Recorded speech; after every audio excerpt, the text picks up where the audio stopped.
Hi, I'm Meg Riley here in Minneapolis, Minnesota, and you're with us for another episode of The VUU. Let's have our regulars introduce themselves. I'm Hank. Hi, I'm Joanna Fontaine. And I'm Patrice Curtis, and I'm at All Skulls in Washington, D.C., since Hank's mouth is full. And I'm Maisha Hauser, and I'm in Seattle, Washington. I'm Hank Purse. It's snowing again. I'm eating donuts. I'm Buffalo Valley, not eating donuts in Buffalo, New York. Some people have said that after the snow's all gone, they will have to join AA. I'm gonna have to join Weight Watchers. It's just been snowing and eating and shoveling. So, Joanna, we kind of missed you there and all of that. You want to try it again? Hi, I'm Joanna. I am in Austin, Texas, where it is not snowing. We did get a cold front, though. It had been about 80 degrees yesterday, and today I think the high is going to be, somewhere in the 60s, just freezing. Freezing. You better put on your down parka. Right. Yeah, it's below zero here. But, I have to say it's been so mild this year, and the people out east have been so clobbered that it's like, below zero, not a big issue. But Hank, last year, if you remember, we had that month after month of below zero, and it went from by February we were bitter. By March, people were hostile. By April, people just shut up and went to their addiction. They drank, they ate, they shut up, I don't know what all they did, but you could tell everybody was like, whatever it takes to make it through April, because it didn't warm up till May. So. Well, if you looked out my window right now, you'd see 50 Shades of White. That's all you'd see right now. I think at a certain point you just give up. Now, ours isn't the snow, but by this past September, when it was just so unrelentingly hot, at a certain point you just say, this is it. This is my life for the rest of my life. It will never change. This is what we've got. That was like I spent a couple years in England, and I remember the first winter, didn't really think about it. Suddenly I looked up, it was the end of March, beginning of April, and I was just dragging. I mean, I just could hardly make it through the day, and I was like, what is going on? And then I tried to think the last time I'd seen the sun. Oh, yeah. And I couldn't. Yeah. I could not. I mean, it had been weeks, and everybody was just gray. Yeah. Wow. Well, speaking of not seeing the sun, we're joined today by Kari Kopnick. They're in the Pacific Northwest. Kari, have you seen the sun lately? Kari? Kari froze. Kari, don't know. But we have another guest. But meanwhile, Michael Tino, just in time, Papa, joined us. Hey, Michael, we're all just commiserating about weather and such. How you doing? I'm doing just fine. I can't complain about weather, even though everything is white here, because, well, I don't live in Boston. There you go. Kari, are you back? Am I back? There you are. Yes, there you are. I'm from Minnesota, so to me, 60 degrees in February is heaven. There are flowers. It smells like spring. I don't care about the sun. I go out in the clouds anyway. So, yeah, happy to be here, though. Thanks. I know what you mean. So Kari and Michael have joined us today. We've got a provocative, vague title, Speaking Truth with Love, that evolved because so many topics seemed like they were just kind of broiling around. I think vaccines was the first one, where people were just trying to figure out how to have these difficult conversations. And then there was a whole exchange about generations of ministry. And then, there's just always stuff. My Facebook page got really lit up with a little argument after President Obama said that Christians had a history of terrorism and violence too. I had some Facebook friends who really took exception to that and made no bones about it. So, we just got into this conversation about how do you really, with all of the ways that we communicate now, how do we do it with love? And that is certainly not the dominant culture of the internet. So I think it's going to be a free-ranging conversation today. And I'll say that I'm just back from, well, I did it electronically from here actually, but the VUU Guidelines Committee. I got put onto the social media Guidelines Committee, but really we're just the Guidelines Committee, and we said, it's not really about platforms of social media. It's about the evolution of communications and how radically it's changed for everybody. And the day when people at a parish with really rigid boundaries around it are just over. And so having those kind of rules like you can't cross this line aren't going to work in a lot of different ways. So we had really, really interesting conversations about that. And so I thought, for me, that was kind of another frame for this conversation. How about the rest of you? What have you been thinking about generally with this topic? Well, I think that's sort of the role of internet, and I mean, you know, I remember sort of you know, when I was first coming into ministry, people sort of saying like, well, you know, if you're doing anything in another town that has a Unitarian Universalist church in it, you need to, you know, call and ask permission, you know, and you know, and I mean, luckily I live in an area where I know most of the other ministers, and it's fine, but it's, you know, but it's one of those things that if it's not someone else's parishioner, you kind of go, well, you know, they have a big, you know, hall where they do weddings, and I'm doing a wedding, you know, those sort of things that you don't even think about. But certainly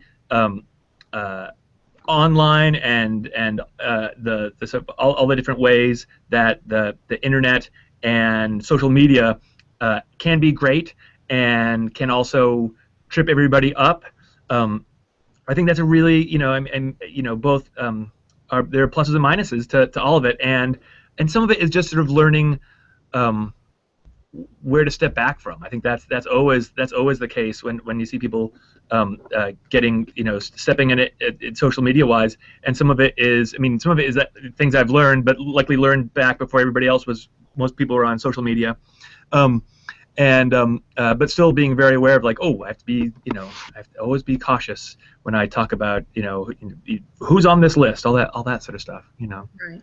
Well, and the thing is, we're now having these public conversations, but where people don't necessarily know who the players are. I tend to be, you know, with the internet, very liberal in terms of guidelines and such like that. You know, the day when you could leave a church and basically you were dead to each other, you know, we got the internet now. How's that? You know, okay, no one from my former church can watch The VUU. You know, you can't. I think you might have offended Kari because she just left. Yeah. And that's the point, is how easy it is to offend. But then I actually found myself on the opposite of something because, you know, some ministers have like 2 Facebook accounts or don't friend congregants.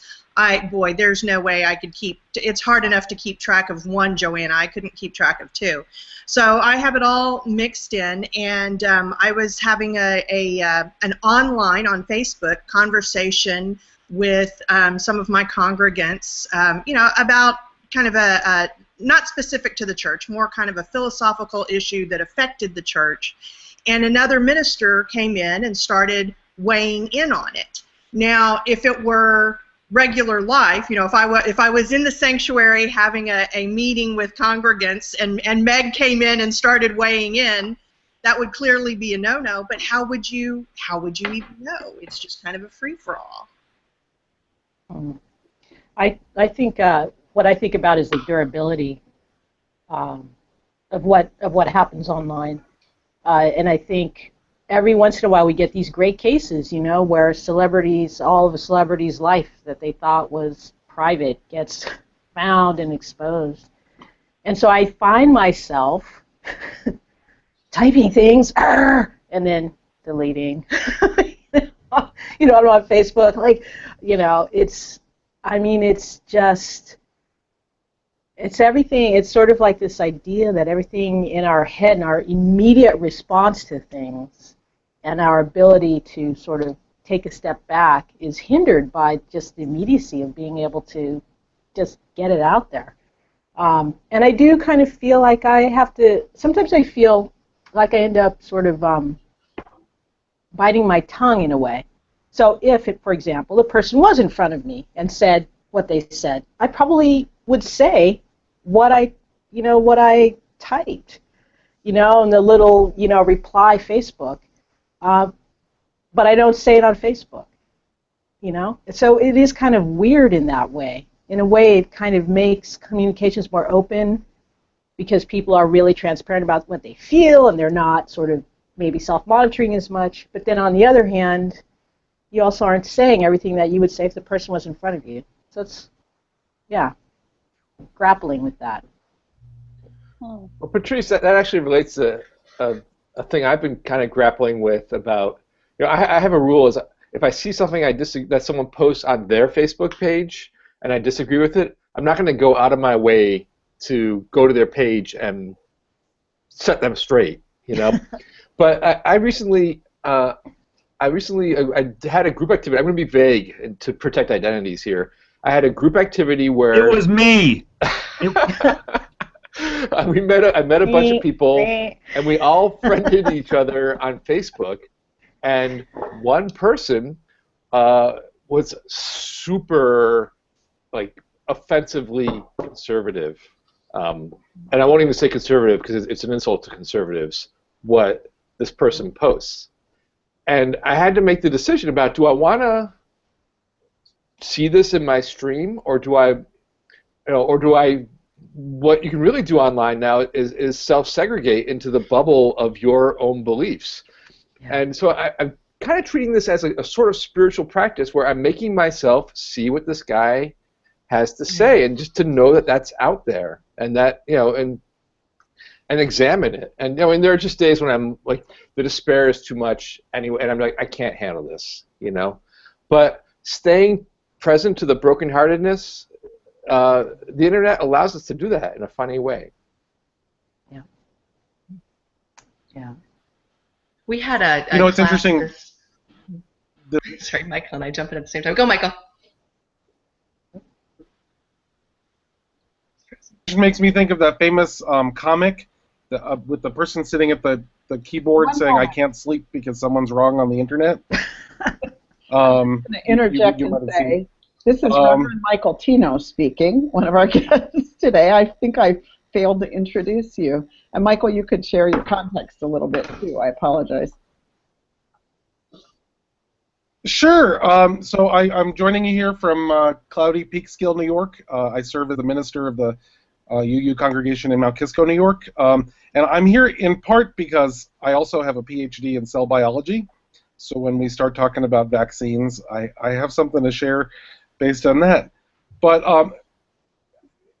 the conversation about what we share and what the social media boundaries are makes me think sometimes people are wrong on the internet, and sometimes they're your congregants or they're not in my congregation, and I love that you framed this whole conversation about speaking the truth in love, because sometimes people are spreading misinformation, and I mean just blatant, they're just wrong. It's not there's not an opinion that you disagree with, and how do you say that to someone who might be a member of another congregation as a minister on Facebook? I don't know. It's hard. I think that Reverend Nate Walker does a fabulous job of having a wonderful presence on social media. And he taught a class for us, and I get to sit in on most of our classes here at CLF. And he said religion travels on the media of its time, whether it's books or spoken or social media. And I think that's really smart for us to remember that, this is, social media is super important. And then what Michael said is sometimes we're wrong. And my personal thing is, so then we speak in love. We don't ever say idiot. We don't ever say stupid. We don't ever, that, because that shuts down the conversation. That's my, always lead with love. Aisha, you going to say something? Yeah, I have a lot to say, but I'm going to keep it brief. So Joanna, the point of having two Facebook pages, this came up on among religious educators, the conversation a few months back, and I agree with you. It's like I could never keep up with, for me, I can't keep up with two Facebook pages, so I keep one. And because to me, I also feel like it would be a false sense of security if I had a second one that is secret, because as far as I'm concerned, nothing's secret on the internet. But the challenge of, what to Michael's point about when some things are simply wrong, my challenge is when it pushes my buttons and I want to say, okay, we can be compassionate and sympathetic and say this is simply wrong and hurtful and not helpful to the world. And I think I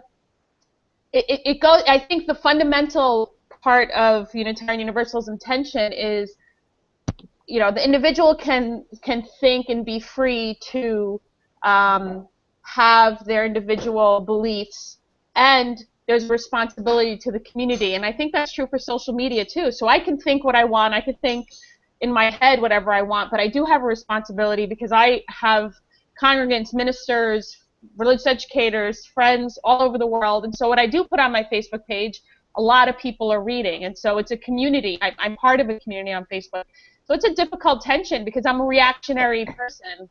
So I do. And Patrice, what's funny is I was thinking to myself, there's actually people who write things down that they wouldn't say in person. There's, whatever I put on Facebook, I will say to your face in person, and people who know me know that. But there are people who will either send me emails or write things on Facebook that I know they would never say to my face. So that makes me a little bit crazy. So. Yeah, I find that what I write on Facebook I would say.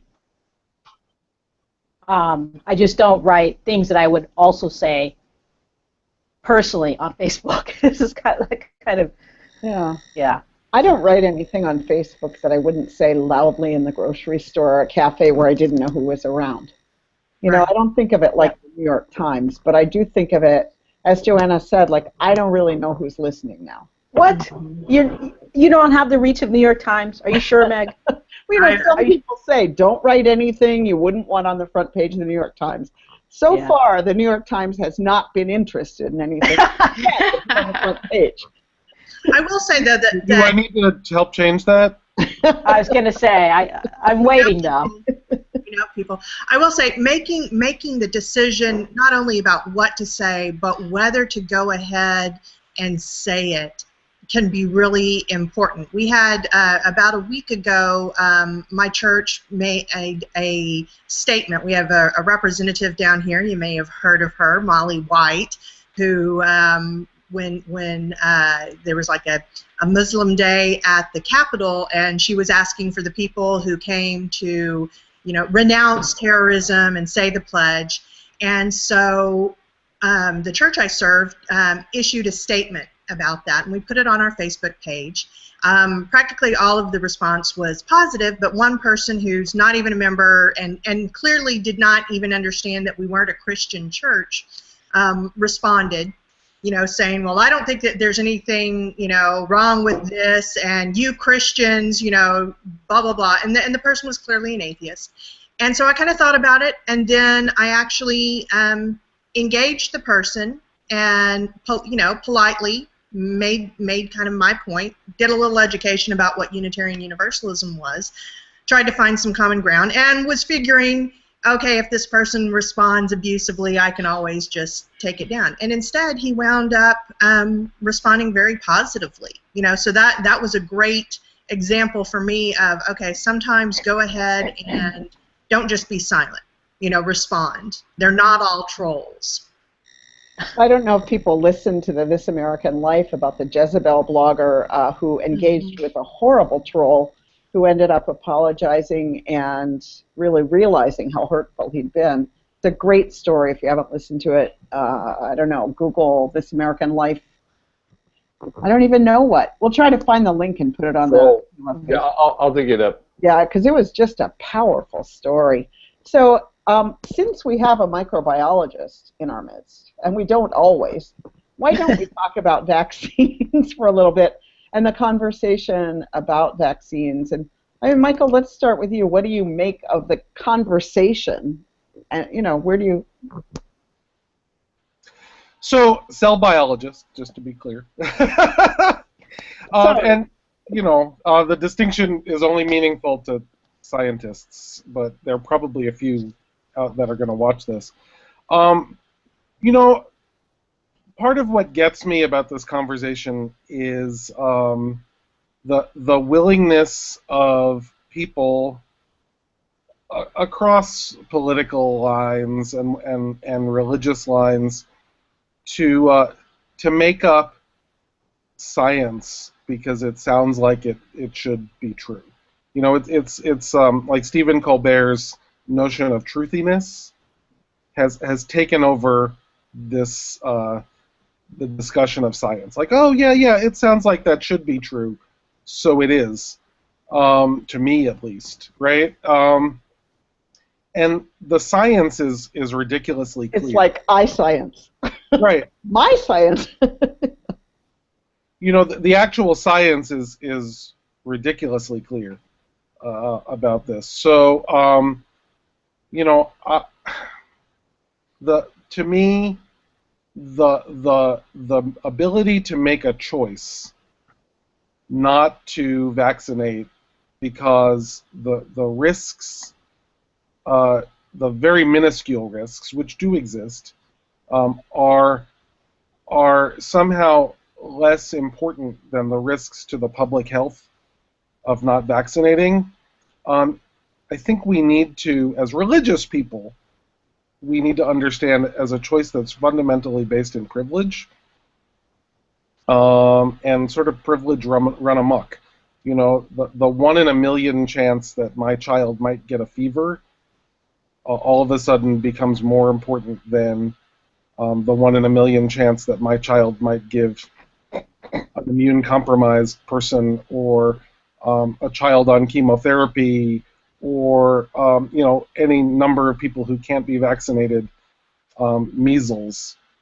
I don't know where to start in a way that's compassionate and loving, because to make that choice is to fundamentally ignore all of the scientific research that's out there and also act from a very privileged and, to me, abusive place.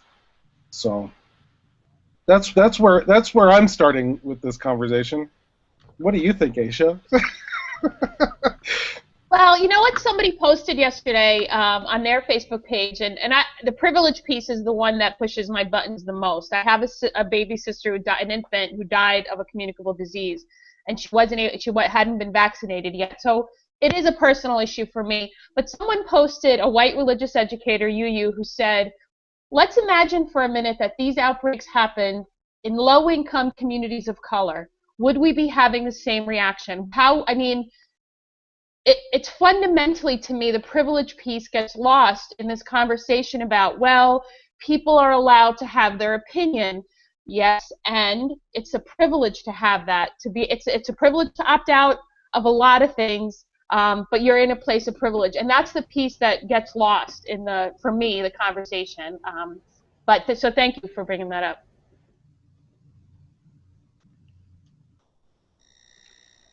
I was thinking, you know, having adopted a baby from China, we couldn't have left China without just a bazillion vaccines, like, all at once. Ugh. But it was horrible to hold my baby and just have, like, 7 needles put in. But there you go. We wanted to take that baby out of there. But Gia was a week away from a year old to get the chickenpox vaccine. Came up with the chickenpox, like a wicked case of chickenpox. And we would have gotten a vaccine, but it just wasn't time yet. And like 7 neighbors showed up to expose their kids to this chickenpox who hadn't vaccinated their kids. And it was really odd. I didn't even know some of them. They were like, can my kid play with your baby?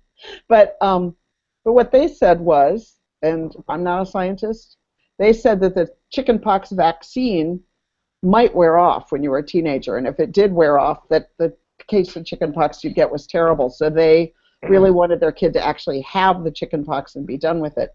Now, I have no idea. I never researched that. You know, Gia had the chickenpox and we're done with it. But I think part of what's true about science, whether that's reputable or not, is that the internet gives everybody access to a lot of self-declared experts of all kinds, including Jenny McCarthy or whatever her name is. And so I think you have to have real critical thinking abilities to be able to sort out on the internet what's true. And I'll just insert that for me, I don't have I trust science, but I don't trust the politics of science. I don't trust the FDA. I mean, because when I worked in D.C., I used to get calls from people who worked there who were having pastoral care crises because of the lack of ethics and the fact that things were being authorized that shouldn't be. And so, I mean, something like the measles vaccine, no-brainer. But I feel like, to me, what I don't like about the discussion is this kind of like, you're a bad person if you don't believe what you're told. Because, I mean, there's so many cases where science was used in horribly oppressive ways. Well, and the thing is, science is not a person where you can point to and say, well, science says this. I don't think that, I mean, for a lot of people, I don't think that it's a matter of them not trusting science. It's who are you going to allow to speak for science? And of course, we can talk about, Jenny McCarthy. But that's, for those of us who do educate ourselves, she's kind of a straw man. The thing is, there are, it's personal to me too. I had a kid who had cancer twice. We went to Disney World on her Make-A-Wish, and thankfully the only thing we were worried about at that point was her catching the flu or something. This sort of thing never even occurred to us. But I have a lot of sympathy for the people who are looking, who really are doing research and trying to sort out, okay, what are there any political motivations under this? I mean, especially for those, jumping ahead to be generational, but those of us who are Gen X or above, we know the history of what happened with AIDS and HIV and how long the science took to get out to everyone else. So I don't think that this is something so simple as saying, do you trust science or not? It's who gets to speak for science. And I don't think that this is a two-sided issue, frankly. I think that there are lots and lots of levels in between the black and the white. This became really a heated issue among the religious educators, and it started with a policy decision. Can you have a policy that all children must be fully vaccinated to let them come into church? And it got really, really one-sided. And I kind of act as the pastoral care person from CLF for religious educators, and I got a whole bunch of people who were very, very personally hurt by the implication that they were bad parents, because a lot of them did what I did. Now, my kids are old. My oldest son is, a grown man. So I was doing research on vaccines in 1991, way before Jenny McCarthy, way before the internet. I mean, this is, Tim Berners-Lee was just thinking about the World Wide Web. So, but I had studied child psychology, and I wanted to be very careful about what was getting put into the body of my child, because I was raised Unitarian Universalist. I was raised to question and to think and to not just go with what somebody told me. So my children were eventually fully vaccinated, but not on the schedule that was recommended, because we recommend more than twice as many vaccines in the first year as, say, Canada. So they were vaccinated, and sometimes they had to have 4 shots because I wanted an acellular version or a killed version instead of what was recommended, because I did my research, and I did primary research. I didn't just go to the internet because it didn't exist. So, but if we had, you must be vaccinated on schedule, my kids wouldn't have been allowed at church. So it felt very personal to me. I felt like people were attacking me. And finally said something on my public Facebook page, and I got a whole slew of, oh, thank you for speaking. So I think we do need to be careful. We need to be careful when we don't share cartoons that call parents idiots. We don't say stupid. We don't say you're either this or you're that. It kind of brings it all back to, respect, speaking from love. That said, I will. Oh, go ahead, Bob. Well, I want to jump in with a question from our Q&A panel. There's the viewers can type in questions that I think relates to what you're getting at, Kari, which is, the question is, do you think we have a conflict-avoidant culture in Unitarian Universalism, so these hard conversations are either avoided or totally blow up? And do we have a religious way to talk about really hard things? I preached on Sunday about this.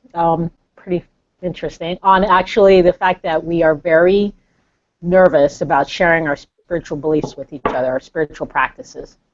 Nobody wants to actually talk about, what they actually do or what they actually believe, what their holy is, what their sacred is, how they would name it, right?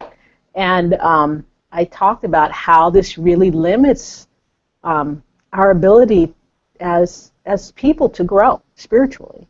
You know, that we say that we covenant to encourage spiritual growth. Well, okay, it might help if we could share it and kind of, you know, hear what other people believe and have that expand our universe in different ways. And, you know, I said something about, I know that there are people here in the sanctuary who believe that their spiritual path is so different from everyone else here that they feel very vulnerable about sharing it and never would. And, you know, and I got murmurs of assent from, you know, from the folks. It's really, you know, we're afraid if we share, we'll end up in a debate. You know, a debate about what someone's deep spiritual belief is. Well, Richard, that's fascinating. Before we get too deep into spiritual beliefs, I want to go back to Michael about vaccines. So how do you hear, like, what Kari said or I said, you know? And what do you actually say to parents? I think that questioning is a good thing, and doing our research is a good thing. But I think that not everyone has the ability to read a primary scientific paper and judge its merits. And so I'm glad that Kari does, right? I don't know if I do, but I tried. or you know, you probably had friends who you could ask questions of who might have. So you were able to judge that merit. Someone sent me a link recently to a scientist, and I'll put that in quotes because I read her primary research, which is not actually research. And this scientist has basically published 20 or 30 barely peer-reviewed papers about things that cause autism. I mean, she basically blames, like, if you list something and she has a paper out saying it causes autism, Tylenol, Roundup, whatever, aluminum, she has a paper that says, oh, this maybe causes autism. And her papers are abysmal science. There's not a single research, there's not a single experiment in any of her papers. There's not a single piece of data in any of her papers. So I can look at her papers and go, boy, there's not a single piece of data in this paper. But someone else might look at the title and the abstract and say, oh, this, and you know, and that this person is somehow on staff at MIT because she's, you know, teaches engineering or something, and go, oh, maybe this person must, you know. I love what Joanna, what you said about who gets to speak for science. So, you know, I struggle with this. I struggle with who has enough scientific literacy in our society to be able to make those judgments based in critical thinking. You know, so, I think the other challenge, Michael, just to tack directly onto that, is the case that people say, well, science says one thing this year, and then there are 5 studies that happen, and all of a sudden it's maybe even a complete reversal, you know, which is a natural process, right, of science. The natural process is that sometimes reality or the truth is slowly revealed as we go along. So how would you handle someone saying, well, that may be now, but what about 10 years from now or 5 years from now or whatever? How would you approach that? You know, one of the things that I think is interesting. One is that there's just this cultural issues about not trusting institutions. You know, it started with people not trusting churches and, you know, and religion, and then you had the rise of people not trusting politics, and now it's getting to education and of course and medicine. It's just sort of a larger cultural issue. And I think for us, one of the things that for us as Unitarian Universalists, I think Patrice really, I think you really hit the nail on the head. I think one of the issues is that we talk about being a liberal religious community, but what we've really become is much more being sort of open-minded, where we sort of feel like we have to treat everything as equal, as opposed to saying, well, we are religious liberals, which means we have these values, we have these set of things that we are for, which is not, which gets to the point where we sometimes have to say no, or we don't like that, or that's when like challenges on this. If I tell people what I believe, or these sort of things, and isn't it much nicer if we're just sort of like, we just open our doors and everyone blows in and it'll be great, and but that hasn't really always worked out so well, and I think. And I think that's true, often with our theology. That as much as we talk about like wanting to be open to the world's religions, we end up kind of focusing on a few things or not focusing on anything. And so I think there's sort of one of the larger cultural issues about mistrust of institutions, but also the our own denomination, or our own liberal religious issues around open-mindedness. And I think the privilege part is just so we are allowed to have these conversations because we are in a place where we have the time to think about them, to research them, all these sort of things. So I think those are really, really hot issues too, and I think apply to much more than just vaccines. Yeah, I mean, I think the part of the conversation that kept getting lost, to go back to Kari's point about how it blew up on the Laredo among religious educators, is people were concentrating on hurt feelings. I mean, I wrote that my sister died, and then I wrote, because I was part of the, antagonist, I suppose. But one of the points I made is there are aid workers in Pakistan that are being targeted and being murdered trying to get the polio vaccine to children, and they're still out there trying to do that. And I know it's the CIA's fault because they used aid workers as covers to try to find bin Laden. I get that. However, there's people in the World Health Organization, and at least in terms of vaccines, I know there's a lot of reasons to distrust the pharmaceutical companies. All of that is true. Vaccines is not one of those reasons. And there's a privilege, an innate, immense privilege to say, I don't want to vaccinate my child because I don't trust A, B, or C. Well, the reason why you're able to do that is because I vaccinated my children, and everyone, a lot of people did. So I get the hurt feeling part, but you know what? It's a privilege to be able to say, my feelings are hurt, don't hurt my feelings, you're being mean to me. And I'm going, God, I just wrote that people are being murdered trying to get kids polio vaccines, and you want me to apologize for being hurtful. And that's the part that pushes my buttons in such an intense way, because I see that in our denomination. We're so worried. I don't intend and go out to say, I want to hurt your feelings. But when I hear someone say things that are just A, wrong, and B, completely dismissing how a majority of the world lives, it's hard for me to be reasonable. Seriously, I was born in Egypt. We love vaccines. I'm sorry, but that's what we're talking about.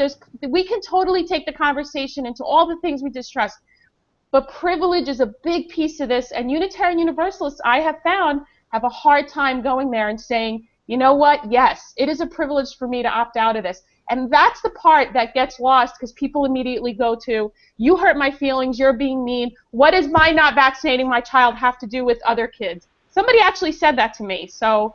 Right. Well, and I do think... Isn't this first principle versus seventh principle, right? And I think if we want to tie it back generationally, an elder in my home congregation told stories about what it was like when you had to live inside your house during the polio epidemics, and what it was like when you got measles and you were sick for 6 weeks. And we don't have baby boomers or Gen Xers, or millennials, we don't have that memory of what that was like, and that we can't go back to a world with childhood illnesses like that. I think we all agree on that, and we all understand herd immunity. I think what happens on the internet is we lose tone of voice, we lose facial expression, we lose that, and we're in our own little bubble, sitting at sitting at a stoplight on our phones, half of us, or wherever, and we're just getting that one little snippet without the whole rest of the picture. So Aisha, I think that there's a lot more agreement than there is disagreement, which is true of a lot of issues. So, yeah. So, but I think when we start to use really harsh language, it shuts down the conversation instead of opening the conversation, and people aren't going to change their minds if they're shut down. I think that's always the trick with these hard conversations. I mean, how many, I mean, I literally used to have a recurrent nightmare about this. How many times have you tried to talk about some form of oppression, and then somebody privileged says, I feel hurt and excluded now? And then they have their own reason for that, maybe, whatever it is, and then the whole conversation moves to take care of their hurt feelings, ignoring, as Aisha said, the life and death of the communities that you're trying to. I mean, I literally, that used to be a recurrent nightmare for me. I had it so many times. And so I think that is the trick of how do you have the conversations, because like in couples therapy, they say any relationship goes at the speed of the slowest person. But, if you're in like a giant community, really, do you have to go back to the slowest person and everybody? I mean, seriously, how do you have, so kind of like what Bob said, what I've been cultivating as a spiritual practice is this one particular person on Facebook who so many times when I see her name, I can just barely stand to see what she wrote, but is trying to remain curious. Now, I do say when she says things that are just, wrong or like totally oppressive, I'll say, that is wrong or that is oppressive. But I don't want to defriend her, because I feel like if we only are with people on our little end of whatever little spectrum we're on, then we lose the ability to, and I feel like the internet is a great gift for trying to have some of these challenging conversations, especially for those of us who are allies in various ways, to have them about things that aren't about the life and death of somebody we love or ourselves, So I think there's a great opportunity here, but probably 6 years ago, Clay Shirky said, now it's the time we create the culture of the internet. Now that Facebook and everything are ubiquitous, now the culture of it gets created. And I feel like that culture is, a call-out culture in a way that maybe makes people not want to share vulnerability. And so, what I treasure is when people have real conversations. I mean, like one of the things I do is sometimes I'll just see a meme that like upsets me and I'll put it up and it'll be wrong. It'll turn out somebody else did it and it was wrong. And I've been corrected on a number of them. And I just model going, thank you. I don't want to put wrong stuff here. Like I got that one wrong.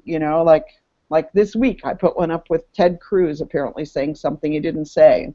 Someone said, I read the whole speech and he didn't say that. And I thought, oh, God, you read the whole speech? More power to you.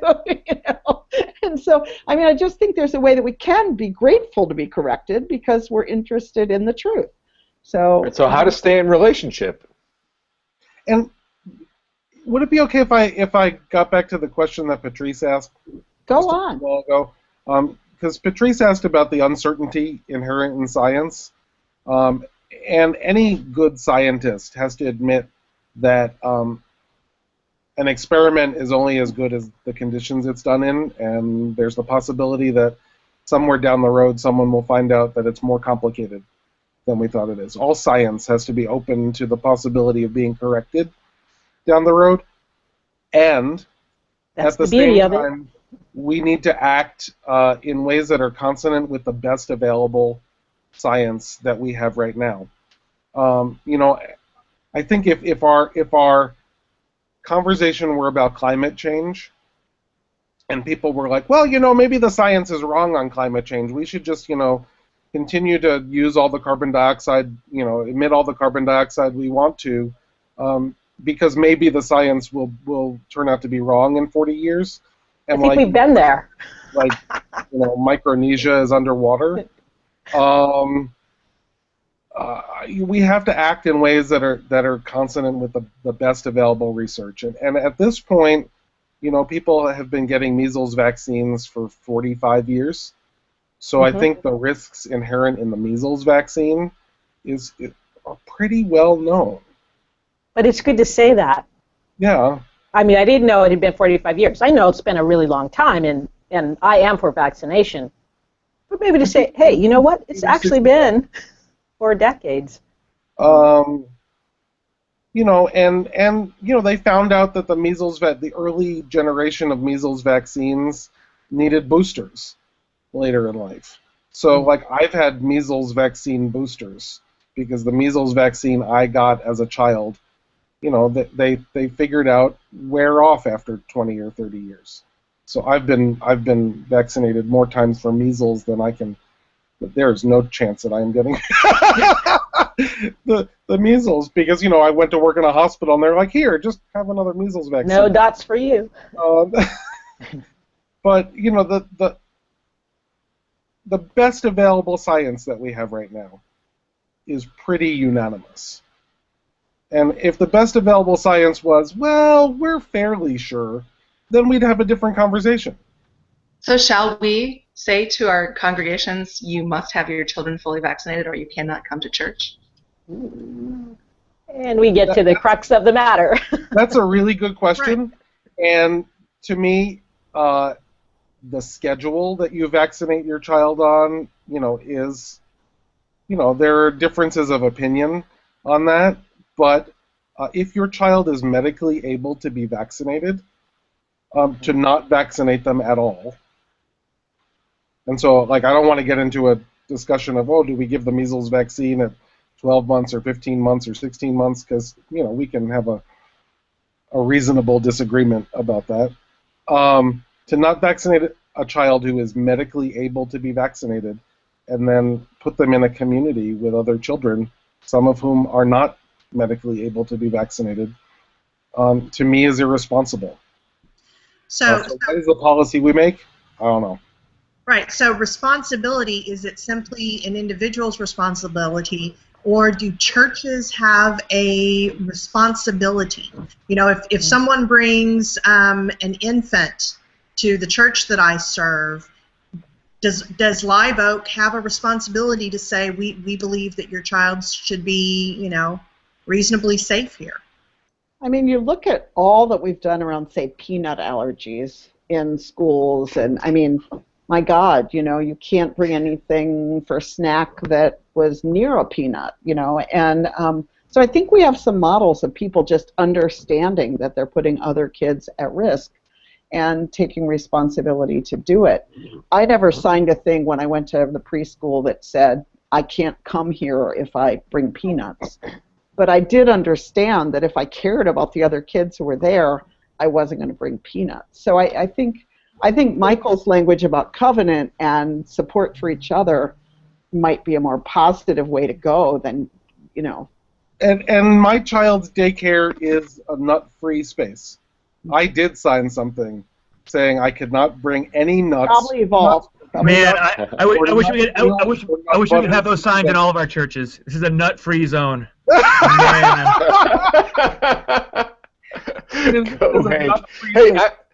I would like it to also be a measles-free space. Yeah.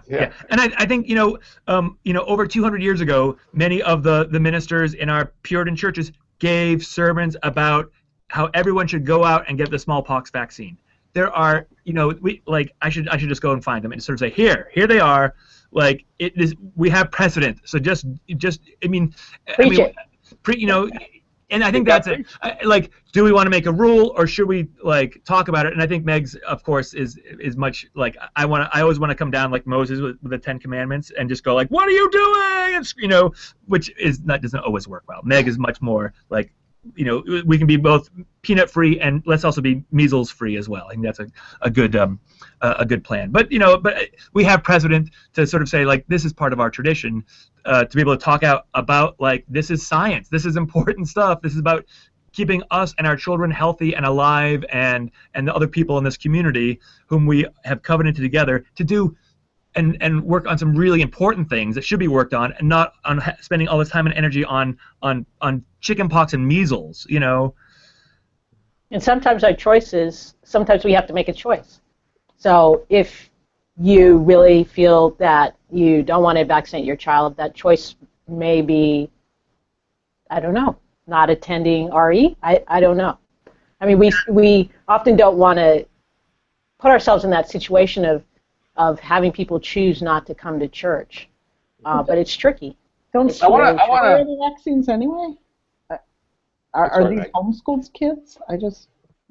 In Washington, we can sign a personal exemption to that we don't want to have our children vaccinated.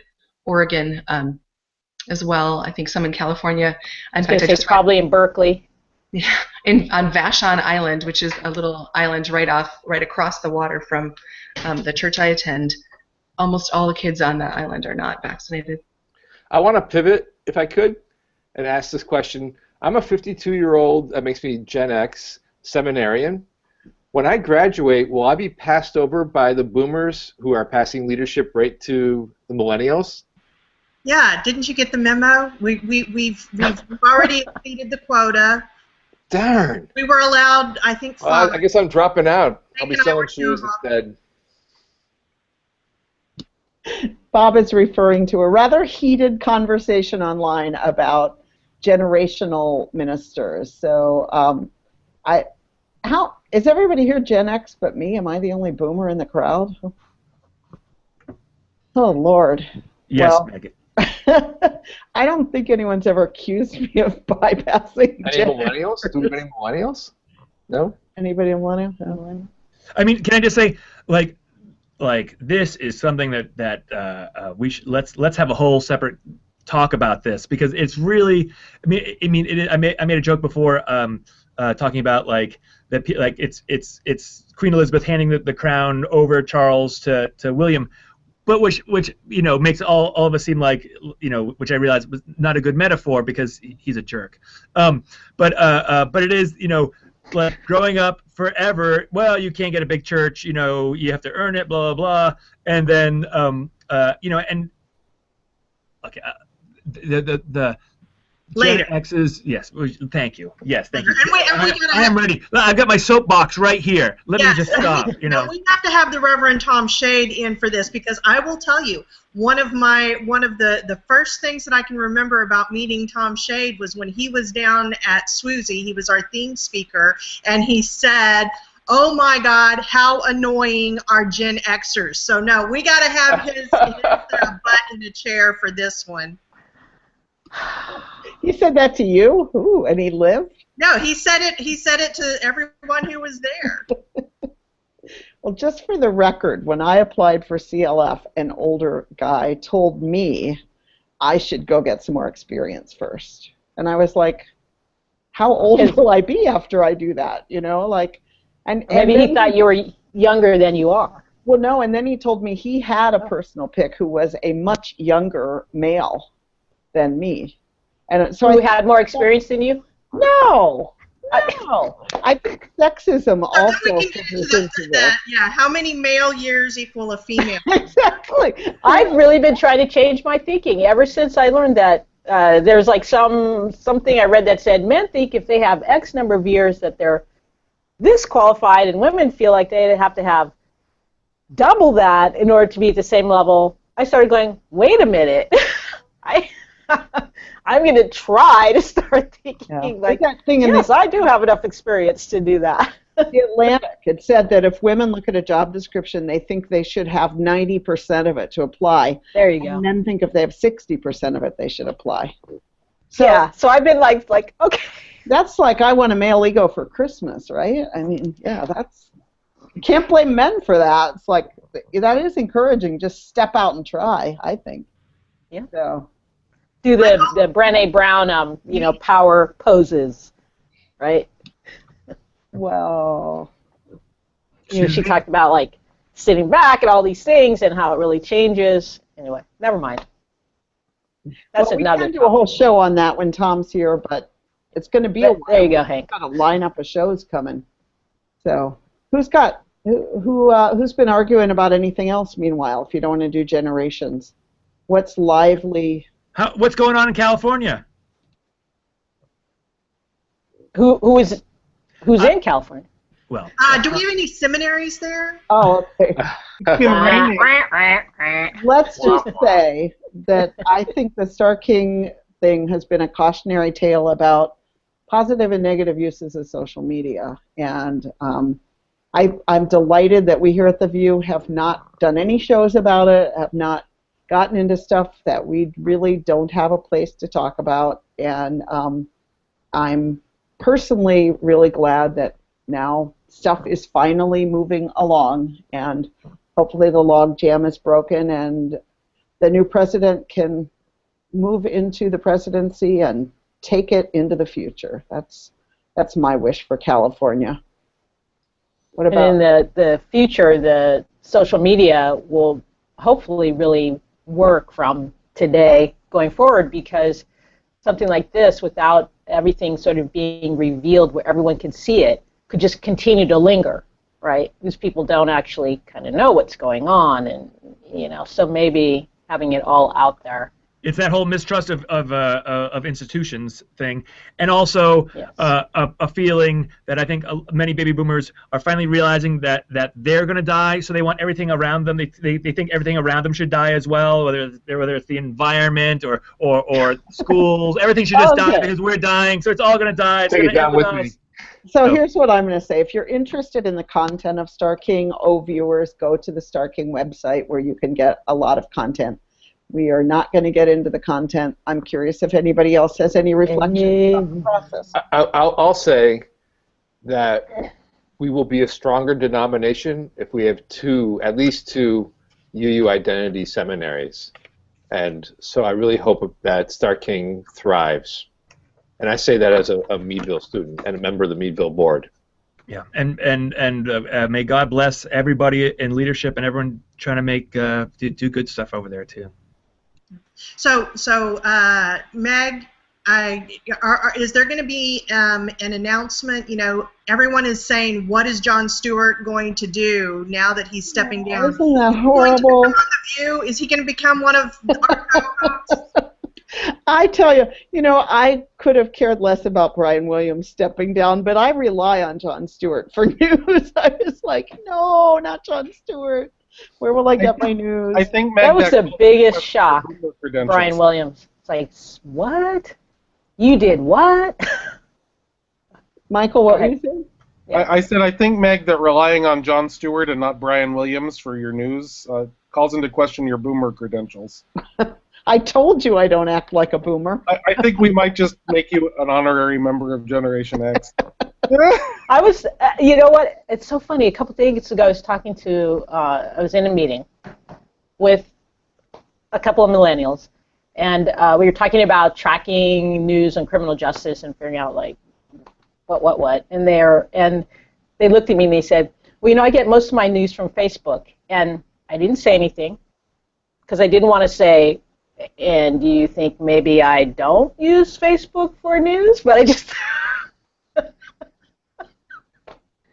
every once in a while, it's really interesting how there are these assumptions made, about, where someone might be and how old school or new school they may be based on, whatever. Yeah, I was going to say, a lot of the millennials at my church are like, Facebook, that's for, middle-aged moms. Oh, gee, I don't know any of those. Yeah. But I do have to admit, though, that I do have a subscription to digital subscription to the New York Times. So I do kind of bounce around. I use Circa, and I use New York Times, and I use Facebook and Instagram. Got to keep it fresh. Speaking of keeping it fresh, next week we're talking about sexuality, and we're going to be. Wow! I'm just like segues. I tell you. We're going to be talking about the revisions to the Our Whole Lives curriculum. We're going to have Lori Rostin, who's been blogging. There's the blogosphere. The blogosphere is really focusing on sexuality with 2 U's, So I hope people will join us then, and also blog about it or tweet about it at least. Is that because it looks like a bum when you have two cheeks? Never mind. It does. Who's responsible of us to go see 50 Shades of? Oh, no. I have small children. Patrice, you go. Patrice. Patrice? No. Life is too short. I couldn't finish the book. It was too awful. Yeah. You started it. You started it. I do these things. No, I want to know the that's good. zeitgeist, you know? Somebody put it in. Exactly. I have one of those little libraries in the front yard. Somebody put it out there. What was the fuss all about? I'll tell you, the fuss is about bad writing. Bad writing, yeah. Yeah. Wait, Meg. So somebody put it out there in your little library, and did you just leave stay there and hang out there? I brought it in and I realized I wasn't interested in it. I can just imagine, somebody driving by like, oh, look, the minister has put... It disappeared, and Gia turned out to be lying, but Gia told me that Gia took it down the street to the elementary school and put it in their little library. I was like, what? That turned out to be a bad joke. Oh, she knows how to push your buttons. You can always push my buttons. Well, our time is up, as Click and Clack say. You've wasted another perfectly good hour with us. It was great to talk to everybody. I think we resolved a few things. Yeah. Okay. Anybody got last words? Thanks for being here. Thanks. Be good, Thanks. do See good. everybody.